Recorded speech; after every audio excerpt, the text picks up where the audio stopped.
मियाँ वाली में पेश आने वाले दर्दनाक वाक़ये ने सबको रुला कर रख दिया था। खौफनाक वाक़या तो लोग अभी भूल ना पाए, मगर एक और दिलखराश वाक़या जिसने इंसानियत को हिला कर रख दिया। लाहौर में एक सफाक दरिंदे ने अपनी बीवी को, जिसके पेट में 4 माह का बच्चा था, हामला बीवी को मारकर लाश जला कर रख दी। माँ अपनी बच्ची को रो रो कर पुकार रही है कि आखिर मेरी बच्ची का कसूर क्या था। बस यही होता है कि जीते जी मर जाने वाला बात बन। ये वाक़या 8 मार्च को हुआ है और इसकी वजह तो हमें उसके अल्फाज की से ही महसूस होती है कि जब उसे पुलिस ने अरेस्ट किया ना इस वाक़े के बाद, तो सिस्टर हम एक मकान था जो मेरी सिस्टर के ही नाम था। वो कभी कभार वो इस चीज़ को कहा करता था सिस्टर से कि ये मकान बेच दो। मकान बेचने की उसने ज़िद लगाई हुई थी और मेरी सिस्टर इस पे थी कि हम नहीं बेचना चाह रहे। और हमने इस चीज़ पे शक किया कि कहीं इस मकान के तनाज़े पे, इस शक को कंफर्म कैसे किया हमने कि जब वो थाने में गया ना, उसका पहले ही ये चीज़ बात थी कि ये मकान तो मेरे नाम है। तो हमने फिर ये चीज़ महसूस की कि इतने ही दावे के साथ ये बंदा कह रहा है मकान मेरे नाम है, ज़रूर इसने कोई ना कोई चीज़ ऐसी बनवा ली होगी जिस बिहाफ पे ये बात कर रहा है। तो वो मकान तो ठीक है, उसने अपने नाम करवा लिया। कोई घर में झगड़े पहले भी चल रहे थे किसी बात पर, और आपको किस तरह पता चला कि ये वाक़या हो चुका हुआ? किसी की कॉल आई थी या किसने बताया कि भाई आपकी बेटी के साथ ये मसला हो गया हुआ? कॉल तो उसने खुद फ़ोन कर दिया था अम्मी को। सुबह मेरी जो सिस्टर थी ना, घर में अकेली होती थी और उसके हस्बैंड, एक छोटी सी बच्ची है, वो 2.25 साल की है। हस्बैंड ने काम पे चले जाना है, तो पीछे से वो गाए बगाए अम्मी को फ़ोन पे रहती थी राब्ते में अपना दिल लगाने के लिए, क्योंकि घर में वो अकेली थी। उस दिन सुबह सुबह जो है ना, अम्मी को फ़ोन आया अम्मी के नंबर पे, लेकिन अम्मी गई हुई थी बाहर पार्क में वॉक करने के लिए। अम्मी ने कॉल अटेंड नहीं की, वो सिस्टर ने कॉल अटेंड की। सिस्टर को कहती है कि अम्मी किधर है, हाल चाल पूछा अम्मी किधर है। सिस्टर ने बता दिया कि अम्मी जो है वॉक करने गई हैं।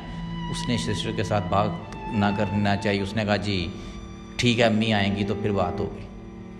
फ़ोन बंद हो गया। उसके बाद जब अम्मी वापस आई, अम्मी ने एक दफ़ा कॉल की है, मोबाइल जो है बेल गई है, अटेंड नहीं हुई कॉल।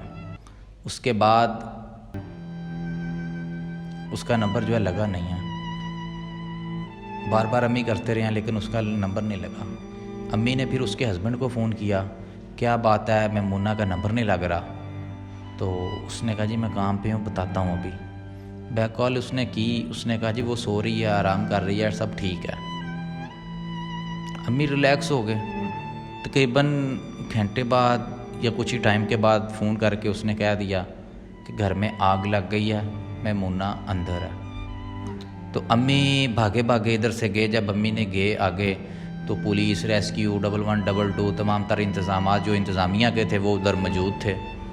ये तो बात उसने ख़ुद बताई अम्मी को आग लग गई है। लेकिन जो मोहल्लेदार, हम जब हॉस्पिटल गए, थाना गए एप्लीकेशन के लिए, FIR हुई, उसके बाद जब फ्री हो के हम घर आए ना वापस, तो मैंने मशवरा किया कि अम्मी इसके चलते हैं घर, मोहल्लेदारों से पूछते हैं कि क्या बात, क्या वजह बनी, आप क्या कहते हैं इस पे।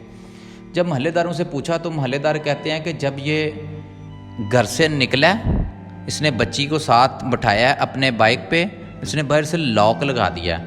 अगर हमारी सिस्टर अंदर थी तो इसने बाहर से लॉक क्यों किया दरवाज़ा? कभी ऐसा बच्ची को लेके जाने का भी क्या मकसद? बच्ची को लेके जाने का, क्योंकि वो इसका खून था। मेरी सिस्टर को इसने मार दिया था अंदर। खून तो नहीं इसने मारा, खून को बैठा लिया इसने साथ, बाहर से लॉक लगाया। और महल्लेदार बताते हैं कि कुछ ही देर में ना अंदर से आग भड़कना शुरू हो गया। हमने इसे फ़ोन किया कि आपके घर में ना आग लग गई है। इसने कहा जी मैं आ रहा हूँ। बार बार वो कई महल्लेदार बताते हैं, इसने कहा जी मैं दूर हूँ अगली कॉल पे।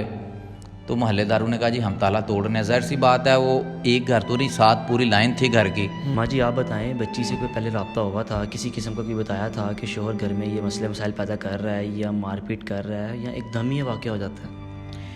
यही बताया था कि वो दिखाने के लिए बंदे भेज रहा था घर में। जब कहीं बाहर लेके जाता था ना, तो पीछे से किसी अपने भाई को चाबी दे देता था और कहता था पीछे से मेरा घर दिखाओ। घर इसलिए कह रहा था कि मैं सेल करूं। जब बच्ची को पता चलता था ना, तो वो कहता था कि नहीं, मैंने क्यों घर सेल करना है, मैं घर नहीं सेल कर रहा। तुम्हें किसी ने गलत कहा है। मानता नहीं था इस बात पे, इसी बात पे झगड़ा होता था। मकसद सिर्फ ये था कि जो मकान मैंने अपनी बीवी के नाम लगा दिया हुआ है वो किस तरह मेरे नाम हो जाए। वो अंदर से छुप के कर रहा था। अब पता चला कि उसने अपने नाम किया हुआ है, बच्ची को नहीं पता था। बच्ची को जब पता चलना था ना, वो उसकी डेथ वाला दिन था वहाँ, तब उसने किसी डीलर ने कह दिया था उसको कि मेरे पास आना सुबह, तुझे मैं दिखाऊंगा, मेरे पास प्रूफ है कि इसने क्या किया और किस बुनियाद पे ये घर किसी को दिखा रहा है। आप उस बच्ची की माँ हैं, तो इस उम्र में जवान औलाद का दुनिया से चले जाना, और वो भी इस सूरत हाल में कि मार के फिर लाश को जलाना, उस वक्त एक माँ होने के खातिर क्या जज्बात क्या आते हैं। जब एक लाश हाथ में मिलती है तो घर में तो एक सफ़े मातम बचा होगा। बस यही होता है कि जीते जी मर जाने वाला बात बन जाती है कि इंसान नज़र आता है कि ये बैठा हुआ है, मगर असल में बैठा नहीं होता, वो ख़त्म हुआ होता है।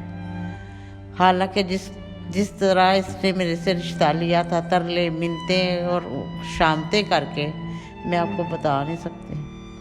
तो मैं कैसे एग्री हो गई ये भी मैं आपको बता नहीं सकती। सारी बच्ची की उम्र कितनी थी आपकी बेटी? इस बच्चे से छोटी 28 साल उस बहन की उम्र थी।